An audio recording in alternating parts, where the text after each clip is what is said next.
In this video, I'm going to show you a AI tool where you can learn to create images for using AI directly and it's free of charge. Okay, so this website is called Craiyon.com. You can access it. Just type in with your browser and just type in the prompt into Windows Vixen. That's if you want to log in and log in, and then you can generate even without logging. So you can go ahead and deal with prompt info.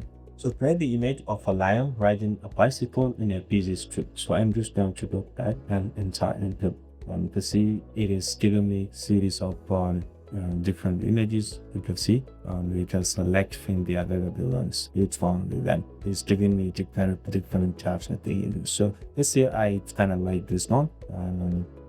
So it's the link piece. You like it, we can talk to animate or you can upscale it depending on choice. So this is a very easy and quick way to generate video.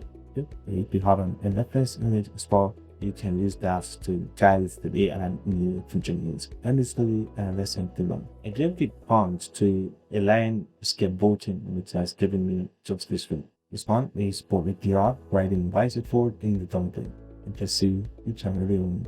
It's very easy to create this kind of things using this speed one tool. One thing to note is that you can start poker, but then if you are to subscribe, these are being fine and big person. It's a good professional and a very big quality in this line, and very to use both. If you found this podcast, please leave a